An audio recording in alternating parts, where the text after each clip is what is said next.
now. Okay. Clyde, Hi. How hi. are you? How are you guys? We're good. We're good. It's Wednesday. It's podcast night. How are you this evening? I'm doing well, thank you. Very well. The long This is awaited. I'm it's a pleasure to be here. It's been a long time coming. Like, I feel like our listeners have heard your voice many, many times. 91 times. 91. Yeah. Well, 91 times. Yes, Yeah. I see it says 91, doesn't it? Yes. Yeah. Yeah, I and thank you for asking me to do that, by the way. No, It was an honor and it's Yeah. honestly, it set the stage for our show. And every time I listen to it, it gives me goosebumps. So Not supposed to be doing all that. It's just an intro. hey, I'll take a full Strange Groove song if you want to. Let's go. I feel like it's the perfect combination of just like it's your voice and like the Steely Dan-ish kind of sounding soundtrack. Right. Awesome. Yeah. I love it Yeah. every single time I hear it. So your podcast is doing well, I understand. It's we're on, this is episode 91, man. And we're trying. Can't keep us Yeah. down. We're keeping it real. Obviously. Yeah, we try to, still just connect with people from all over, local, all around the world. Whoever wants to chat. Everyone has a story. So we don't value or devalue any certain guest in any Right. uneven way. We think everyone has a really cool perspective, and we seem to learn a ton of things, and our guests seem to learn a ton of things. So it's a win-win. And Well, that would be true. Yeah. I mean, there's always more to learn, isn't there? Yeah. And the pandemic, it's a blessing to have. I don't know. I probably speak for both of us, but it's been a blessing to have the project. Technology has been wonderful. When artists such as so you say. in a way where if you see me fumbling in here, you wouldn't say no, it helps because folks that were always touring or had a lot of shows are now able to kind of really put focused attention when they're preparing for virtual meetings, and they have a different approach. So I'm finding a lot of different information's coming through that way. So there's a lot of value in some of it. I mean, I definitely miss going and meeting and seeing people's collection and, being at their home where they play it and stuff like that. Well, I will tell you this, that one of the things that social media has done, you get this instant response from people after they've left a show or something. Mm-hmm. And they're right there and they're on their Facebook and they either hate it or they love it, and it's a matter of interpretation, isn't it? The show we just did recently, the responses have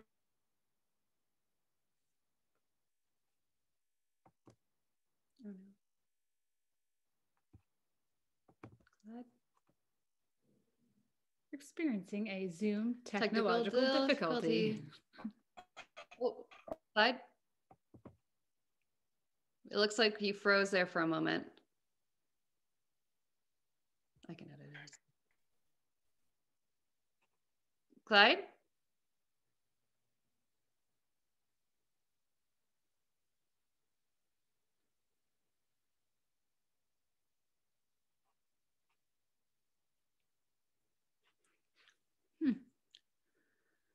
Looks like he's frozen. Oh. Maybe he'll join back. Okay. Here we go. Hello. Oh, we can't hear you. Can't hear you. Make sure your mic's on. Now on. There we go. We lost you there. It's all good.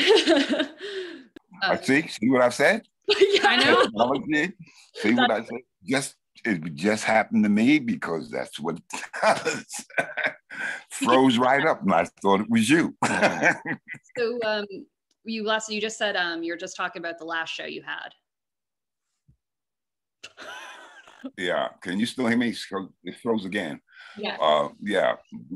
The last show that we did, we were here.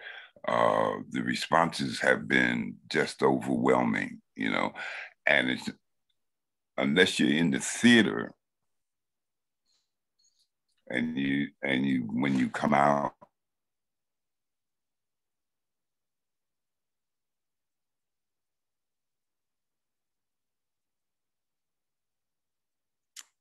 you know, it's just has worked real hard.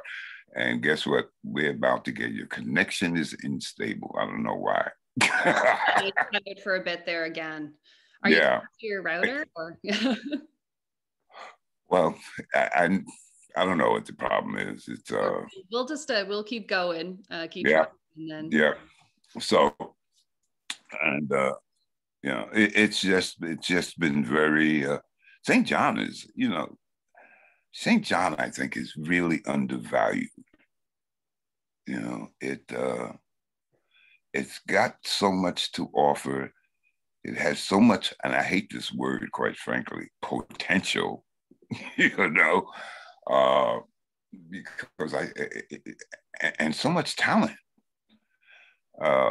It reminds me in many ways of where I grew up in Greenwich Village in New York, where there was just this energy and this area that just had all this talent.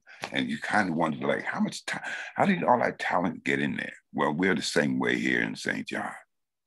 We're the same way here in St. John. It's just, and it's underutilized. And of course, with the pandemic, everybody's suffering a little, you know, the artists are suffering.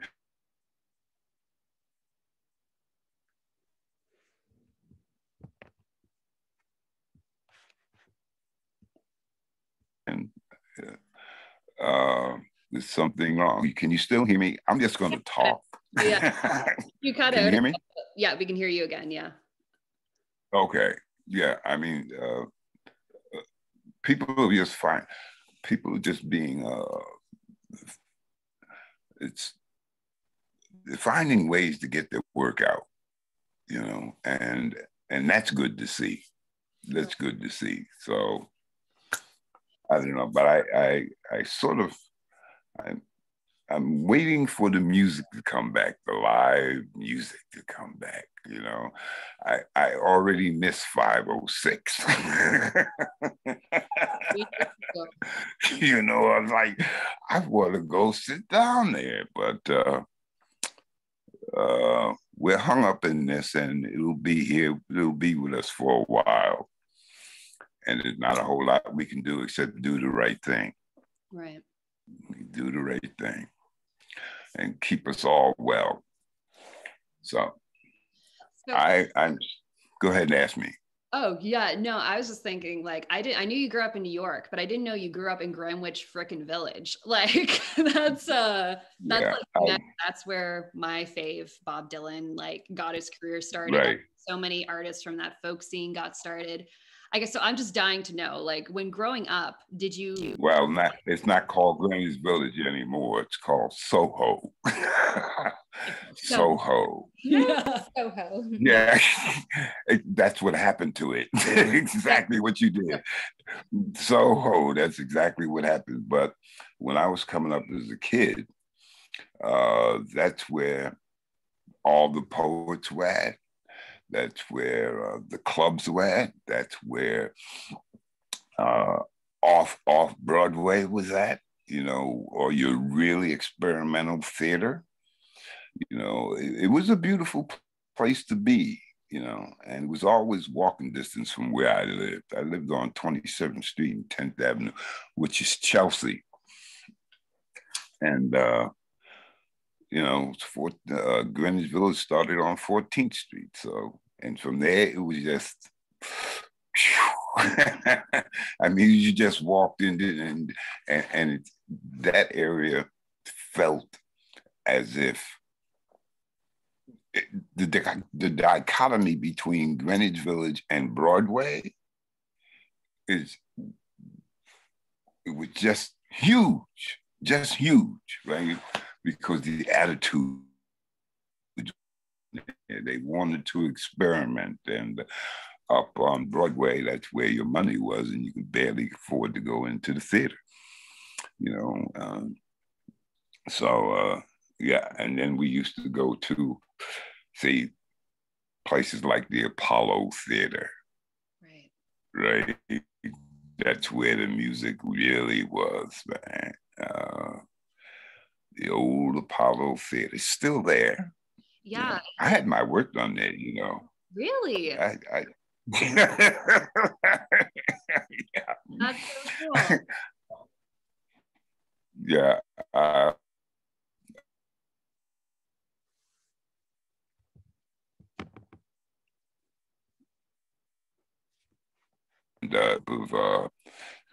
Of artists, actors came together and took a lot of material from some different poets and playwrights and put the show together. And I was fortunate to be one of them. So yeah, that was an experience. Yeah, the old Apollo Theater. That's what you aspired to when you were singing. You wanted to get to the places like the Apollo, you know. So I watched a documentary. Those were. Oh. I watched a documentary recently. What? I watched a documentary recently on the Apollo. I think it was like on HBO or whatever. And the place is so rich in history. And as you mentioned, it was like the place to perform and to be in New York, like one of the places too at the time. And then it also had like, it went through some struggles a bit, but then like in recent years, a lot of people kind of pulled together and now it's pulled together, got the money. Yeah. They it's like a lot of places. I suppose the Imperial was like that at one time until people came together and supported it with money, you know, and then refurbished it and built it back up. And yeah, the Apollo was same. It was the same way, you know. It went through its rough times and people came together. You know, everything takes money, it seems, and they got it back together, and it's flourishing now. But like anything else, everything will fall apart at one time, even the old body. Yeah. Yeah. So. Who were some of the artists that you listened to, I guess, growing up? Who were your first kind of favorite musicians or performers? Oh, I love good harmony, like the Temptations.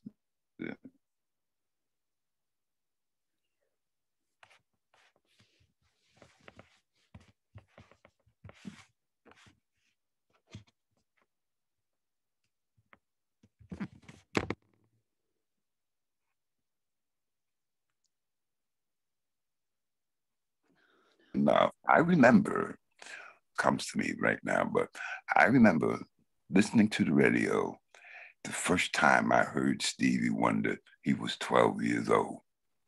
And wow. I thought, and for me, it was that harmonica that he was playing. And I thought, wow, you know, he's a grown man now, but it was, and I thought that was like, wow, yeah, that was a piece of music he did back then.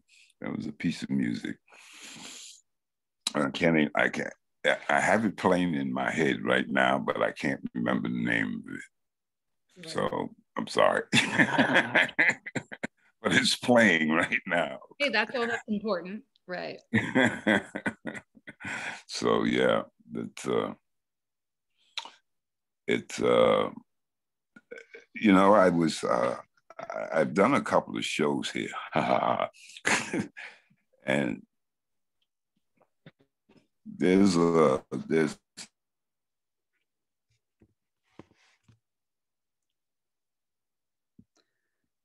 cutting out a lot. Talk.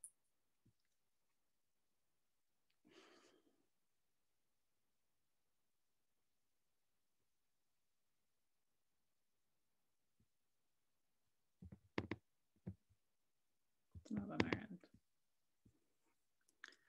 Maybe if we take that off video. Are we frozen again? Yeah, you kind of froze, like you froze for significant periods of time.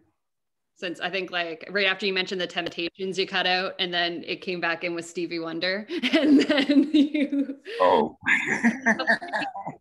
yeah, but then I mentioned Clinton and Gordy Monroe. You know, these are gentlemen that are here, and they just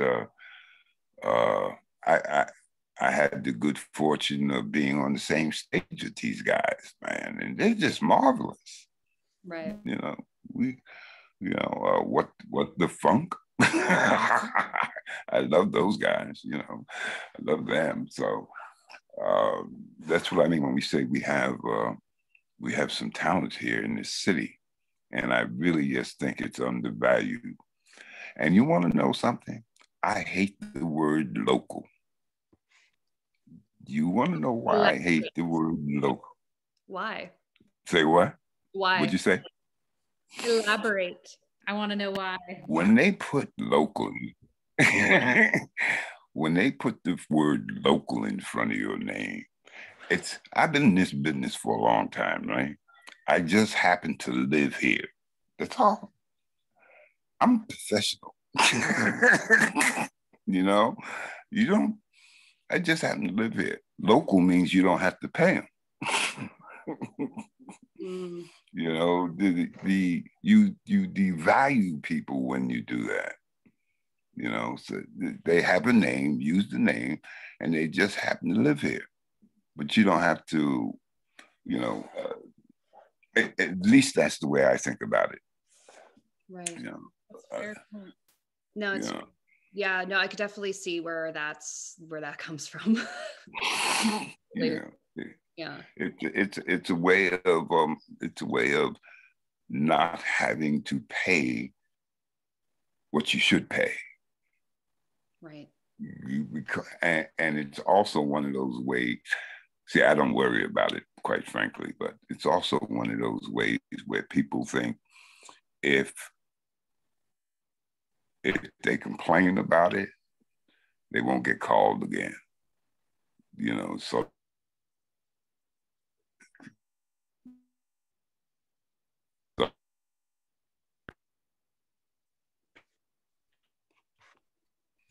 you know, I'm a professional. This is what I do. But anyway, that's just my little pet peeve. Yeah. No, I could understand that one. Are you still there, Clyde?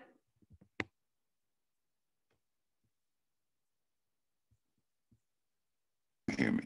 Yeah, we can hear you now. I think with us. Maybe disable the video. Yeah, we're going to disable our video, maybe, and you should disable your video, and we'll see if the connection gets better.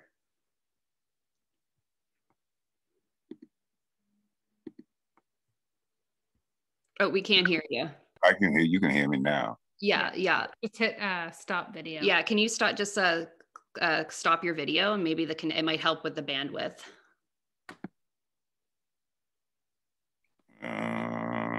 Just a little camera there. You can. Oh, yeah.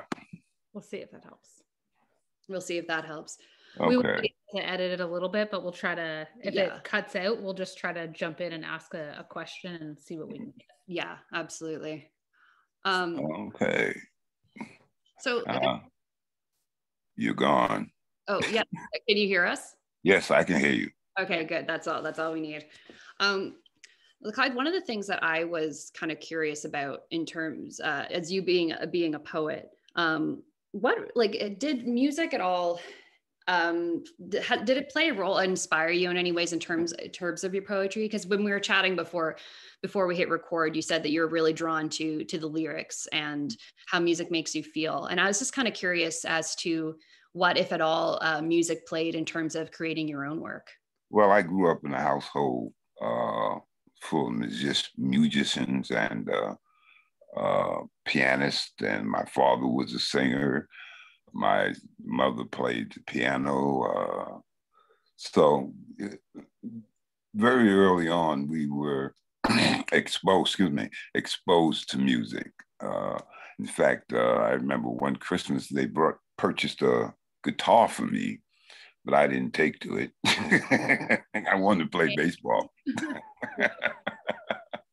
You know, and it was just way too much practice. But no, yeah, music does influence me on certain occasions, as does something someone may have said that I might find fairly profound. It might only be one word, but if I'm listening and it touches me, then it will take me somewhere. But you take music and good lyrics and you put them together, and then yeah, music has a way of influencing me. Yes, it does. Are you still there? Yep, yeah. We're here. Oh, okay. Okay. So yeah, it does. Music does have a way of influencing me. So, but not all the time. It comes in spurts. You could be walking down the street, and you know how you hear all the music coming out of the speakers on the street. So yeah, music can have a very profound effect. What would you say are some of your favorite songwriters out there? If you're a lyrics guy, I guess, who are your favorite songwriters? Who's Elton John's songwriter? I bet Bernie Taupin. Yes. Yes. He's one of my favorites. He's been an all-time favorite. I can listen to Elton John all day, quite frankly. Because they write lyrics, don't they? And they do know how to put the music and the lyrics together. So again, I know I'm being redundant, but my taste is so eclectic that sometimes it's just difficult to isolate one from the other. Right. That's one thing about Elton John. I know my father, he always used to say, he's like, I'm not a huge fan of Elton John. He's like, but Christ, can that man write a love song? Such a wide variety of songs too. Right. Yeah. Yes. I mean, that is it. And one of the things about Elton John is that you're not going to put him in a box. And you can't say that he's going to do this or this or this, because you never know what he'll come out with. And that's the beauty of, I guess that's really the artistic way. If you're writing one way one year and the next year you're writing a different way, then you're being creative. I know that I used to sit down and say, well, I wrote that way last year. I don't want to see myself writing that way this year. So you try to change up, Mm-hmm. Mm-hmm. So that, and that helps keep you fresh, I think. Right. But it takes a lot of work to change something like that. Right. Mm-hmm. So you say that your taste is eclectic. Who do you like that you think would surprise us or shock people, I guess? Chopin. Yeah, good choice. Yeah. See, that was Chopin. I don't know who You don't know who Chopin is? No. Buddy, what did you learn in high school? Sorry.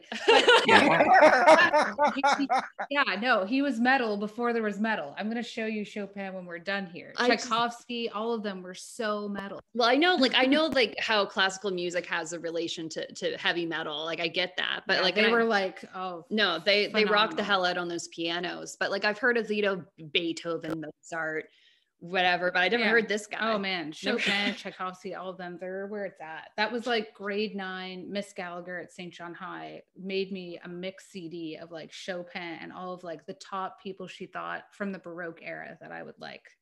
Shout out to people in high school that help kids find good music. A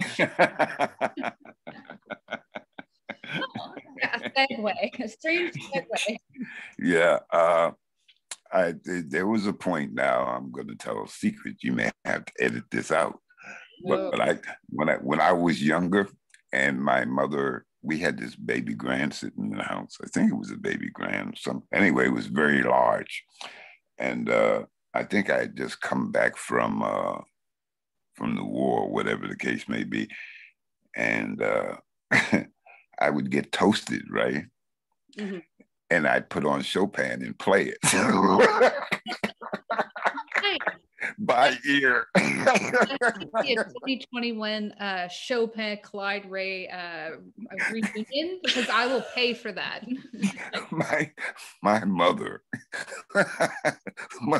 she thought I was nutty as a fruitcake.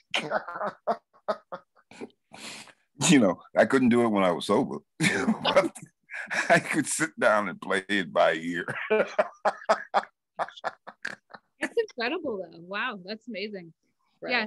Okay. So I know we can edit that part out, but before we record, you would. Yeah, I don't think I want everybody to know that. So before we actually hit record, you would talk to us about playing classical music at dinner time for your kids. So your love of classical music and that era is quite strong, it seems. Yeah, how do you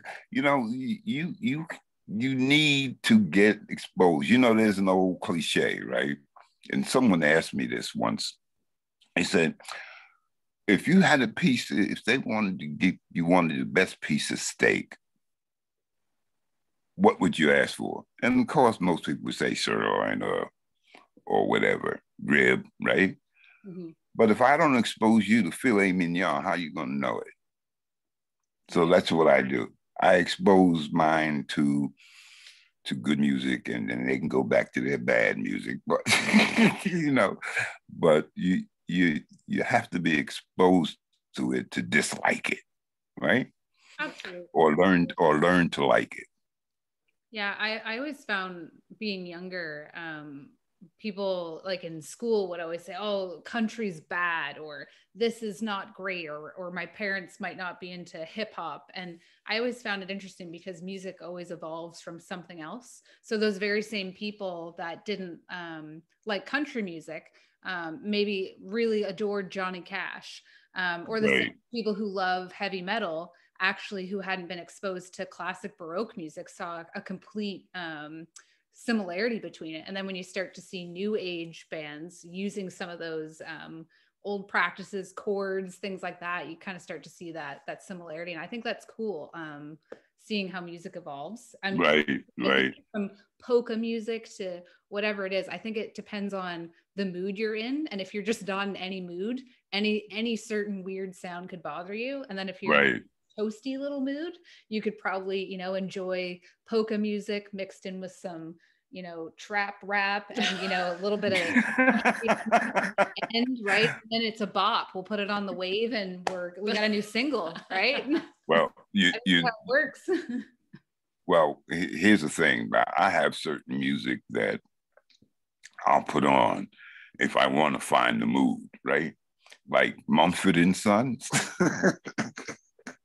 Okay. There's something on their CDs, there's certain cuts that will move me to a place, right? And I say, oh, that's painful. Oh, right.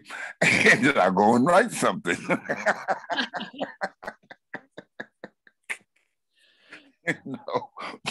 So you can take certain music and if you sit down and you listen to it and get into it, right, it will move you to a place.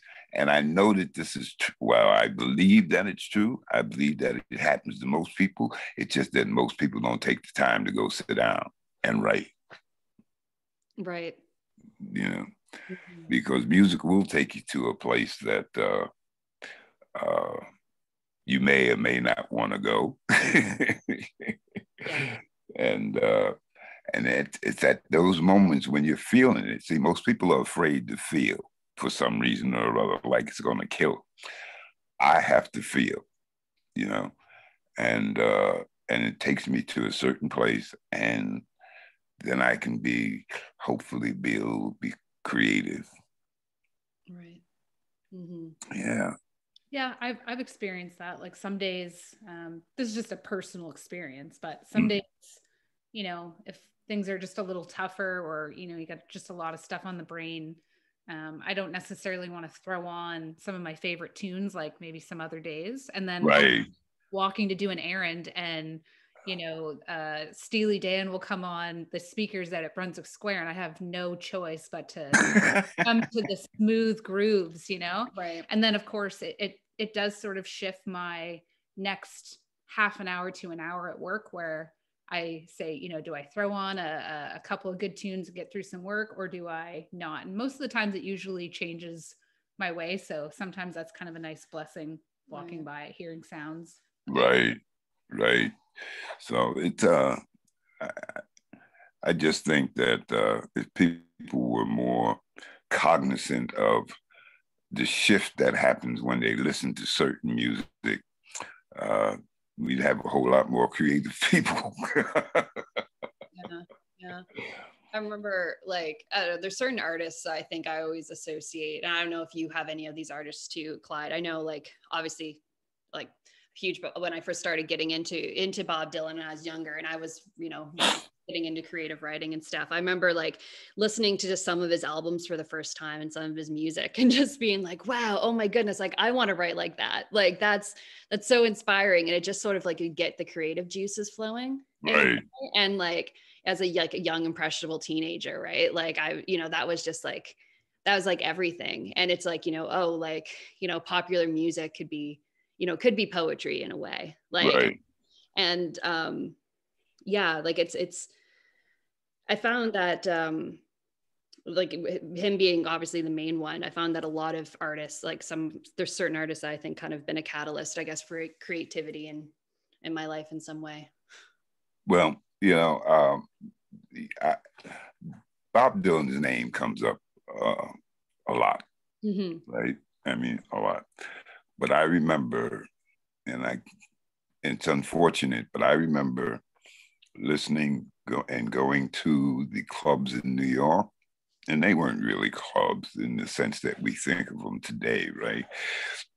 These were poetry readings. And I would hear some stuff today, back then, that was just absolutely gorgeous. And back then they used to use the word deep. You'd be walking, oh, wasn't that deep? But there were some poets out there that I would rate today above Bob Dylan. But that was then, and this is now, isn't it? And he's still, this is not to negate anything he's done.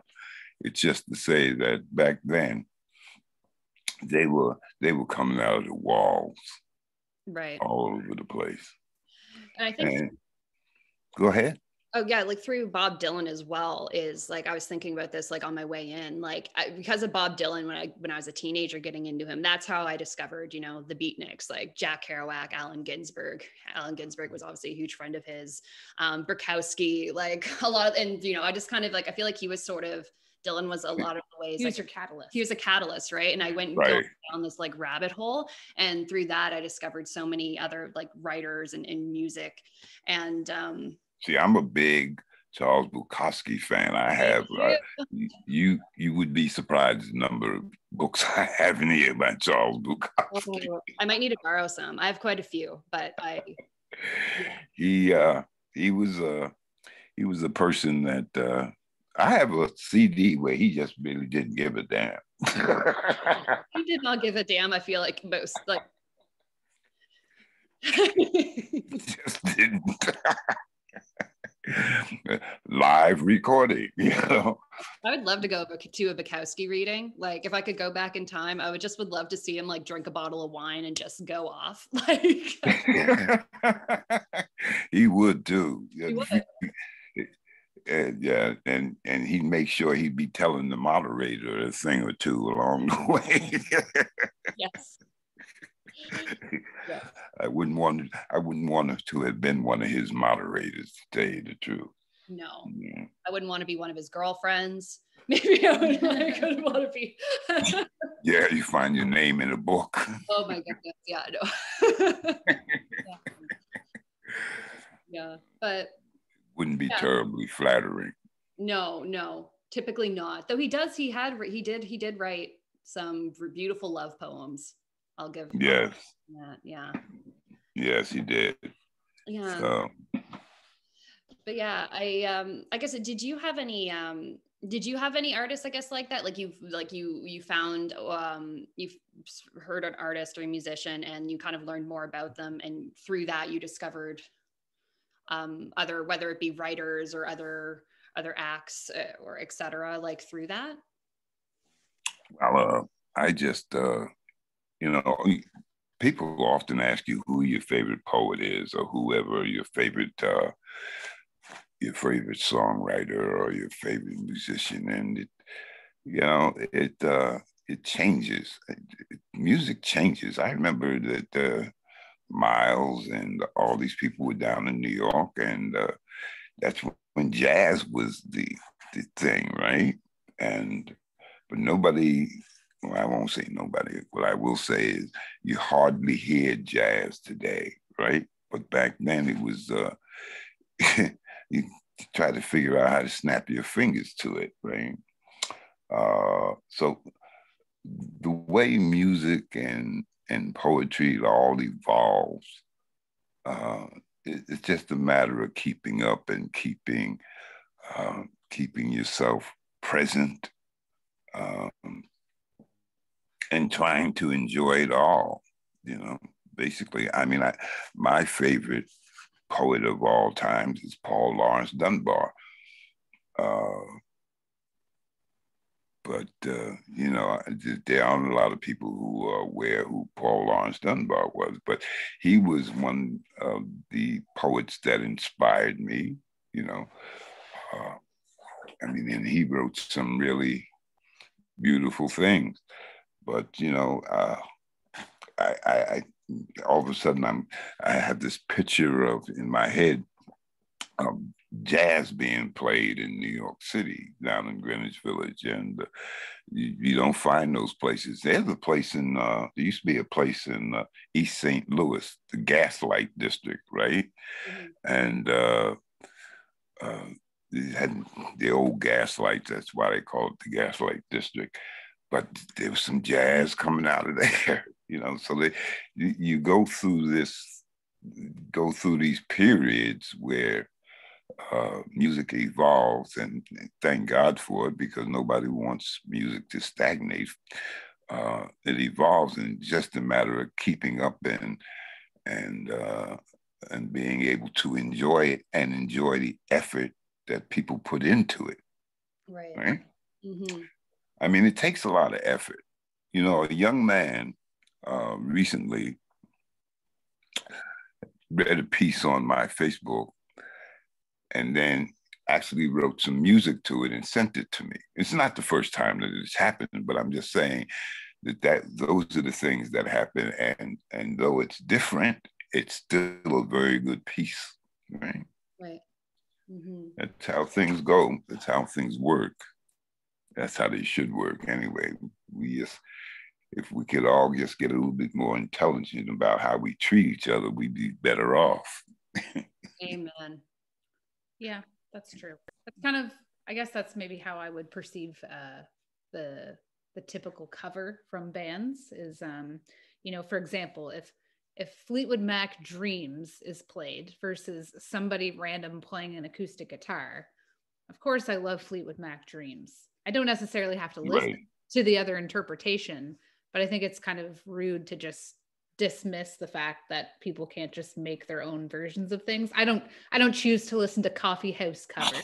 However, but I'm saying, I mean, people, I kind of dig interpretations.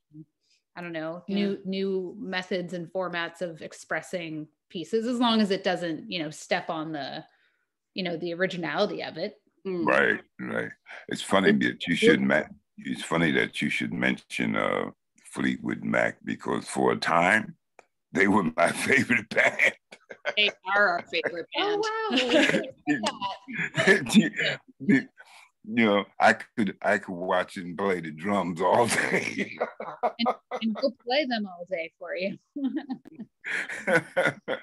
Yeah, for a time, man. That's and my other one that just came to mind, now that you mentioned Fleetwood Mac, I would travel miles to go see Willie. Yeah. Willie Nelson. Yeah.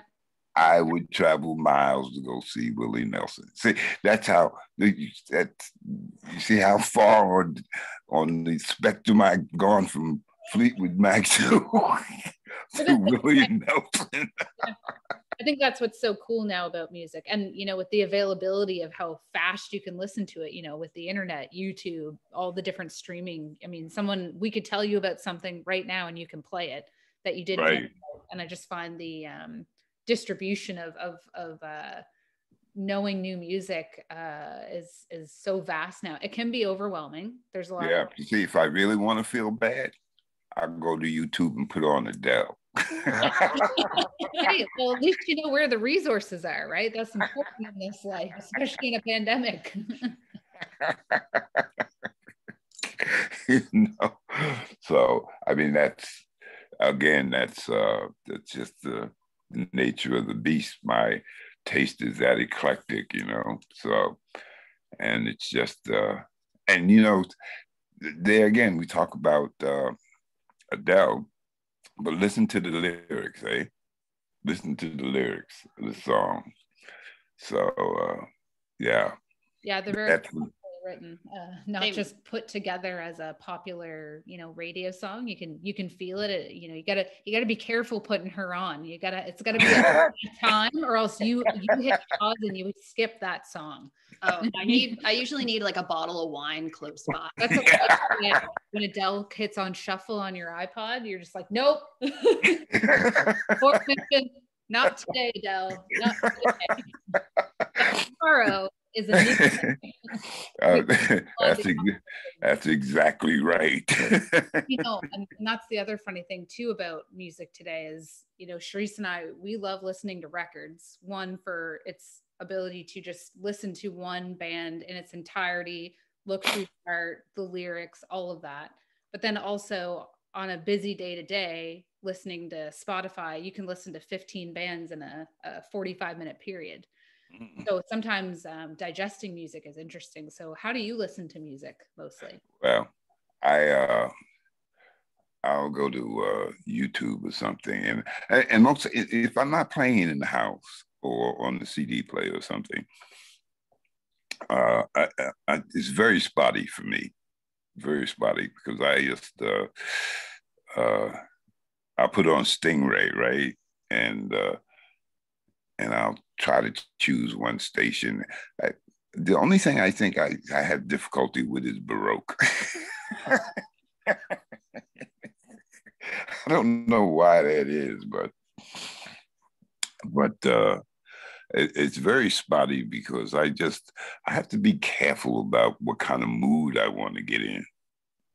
You know, again, music affects me, and then I'll be sitting down and I'll need to go sit down and write somewhere, or I'll be having a conversation with you and I'll say, excuse me, I have to go off and go write something because this music has touched me in a way that, you know, so I'm very spotty about the music, unless I'm feeling totally empty, then I'll go to Adele. Facts. Again, just Clyde with the facts on volume 91. So Clyde, you mentioned that you would travel miles to see Willie Nelson. I was kind of curious, what shows or concerts have you seen that stick out to you? What are some of your kind of favorite live music experiences? Well, it's all been recent. You know, I really, really enjoyed 506 when it was here, you know, and I enjoyed the way it was put together. I enjoyed that there was a variation of music, you know. Those things, Eric Clapton comes to, you see, these names all of a sudden they just jumped in my head, right? It's like, I love listening to Eric Clapton, right? But you can't, for me, if you ask me about concerts, I haven't been to a concert in 2 years. Yeah. You know, our last one was Fleetwood Mac. Yeah, our last real, yeah. Oh, Yeah. Oh, I went to see. We did go. We went last year. We went to see the Willie Nelson, and it wasn't actually Willie Nelson, right? And Johnny Cash, and that little group, the cover group. Mm-hmm. We went to see them. We went to see them here. So, if I think I saw the Bee Gees here, not the actual Bee Gees, but the cover. So those kinds of things. You go, oh, and we went to go see ZZ Top, the originals. Hey, There you go. Yeah. Yeah, when they were here, we did go to see ZZ Top. So again, there it is. Interpretation of you can't interpret that. Yeah, you can't. Well. Yeah. No, that's cool. Yeah, concerts. I don't know. We talk to a lot of people on the show, and it's I find one of my favorite things about this podcast is we start talking, and you know how things start coming to you, right? When that happens for our guests and for us, because as we start talking about catalysts of music, I start thinking to like Nirvana, 90s grunge, how I started getting into punk rock music, and I'll probably start listening to that for the rest of the week. Like it has an impact. So I just find it I don't know, just so cool when we're talking to our guests, and it brings up these memories and moments. And that's kind of what the concerts do for us when we talk about them, or right. want to go to. It's that those moments, instead of running away. Me and Sharice always have this joke when the bands come out. Sharice would always say like, how's everybody doing out there? And us right now, especially in the pandemic, we say, it's been a rough few months. Because people just, well, even if it's a live show or something at Imperial Theater, now people are, I think they respect it more. They understand the work that goes into putting on these events, the loss of them. And I'm really excited to start getting them back, honestly. Yeah, agreed. Yeah, I think everybody would be very excited to get them back. Yeah, because you can be cloistered for a while, but then after a while you need to get back out and enjoy yourself and stand in the sun. It's really that simple, isn't it? Just well, you know what? Sometimes you have to miss something to appreciate it. It's got to be gone. And then you say, oh, I missed that. Well, you didn't appreciate it when it was here. So. Yeah, no, it's true. I feel like it's like that with a lot of things, especially during the pandemic, like live music being one of them. But I found like, when we were in full lockdown and couldn't like see our friends and, for instance, or your parents or your family or what have you. And then now that we're, they're allowing us here in New Brunswick to, have like your steady 10, it's kind of, for me, I know personally, it's sort of like, oh, like I'm really treasuring that time that I have with my friends. I'm making a point to make solid plans and stick to them. Right. And just not taking that for granted anymore. And I feel like when concerts do come back, I feel like I'll definitely be more appreciative, I think, even if it's local. And be more supportive, you know what I mean? Yeah.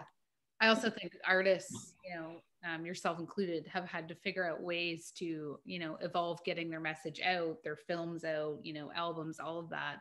And I've thought it to be kind of interesting to see how bands are going to tour.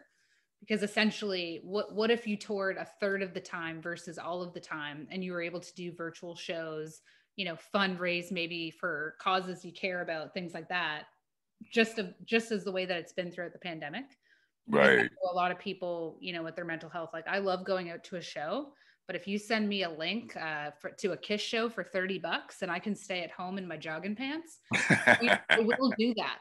And I think both bands, artists, people in business, it's kind of interesting to maybe challenge both and have a mix of the two. And it makes it a little bit more inclusive for everybody. Because, maybe even with your latest production, had it been also, live and everybody could go out, yes, it could sell out. And then there's still folks that aren't able to tune in. So it's interesting to have that right tech piece. Mm. So I'm hoping that bands, you know, once the concerts come out, maybe they're even a little bit more thoughtful of how they're produced, how they spend the money to produce them.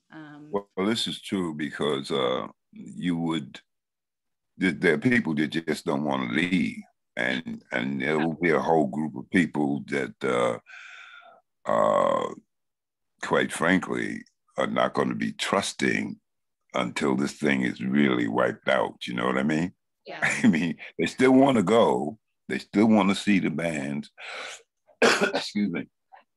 But they're not going to be trusting to be in some super spreader, right? So it's going to take some time to get back to a semblance of normal. I don't know if we're going to get to normal. We'll have a semblance of it.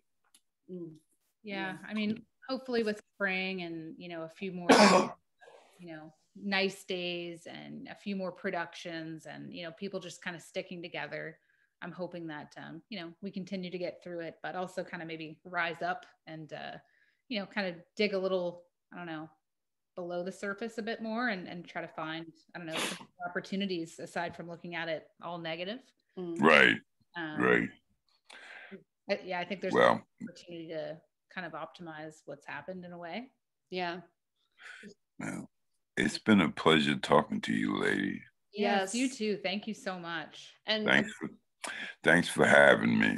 One question though before we go. Yeah. Because I have to ask this to every guest. You're on a desert island, Clyde. You can only bring 3 records with you. What will those records be? Oh, I can only bring 3 records.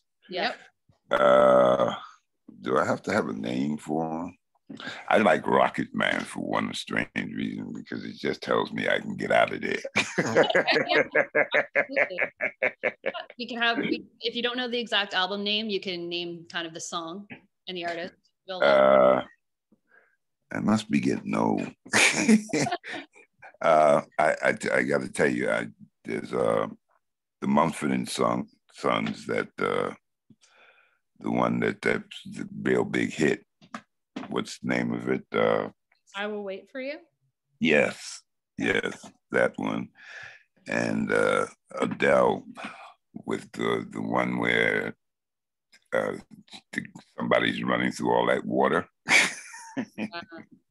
Somebody Like You. It's either probably either 20, 21, or 22, because that's what it's called. Maybe she'll be nice. She'll put them on a comp disc, and then you'll have all 3 for all the times that it sucks to me. And I think the Mumford and Sons record you're thinking of is called Babel. I think it is. It was I Will Wait for You. I think it is. What? Yeah, isn't that it? Oh, I'm thinking that's the name of the song. The album. Oh, yeah. Right. That's it. Right. Yeah. Thank you so much, Clyde, for joining us. It's it's my pleasure, ladies. It's really my pleasure. I had a good time. Yeah, we're thrilled. And I'll see you in the mall. Certainly will. Certainly will. Take care. Yeah, you take care. Be well, and thank you. Bye-bye. Bye now.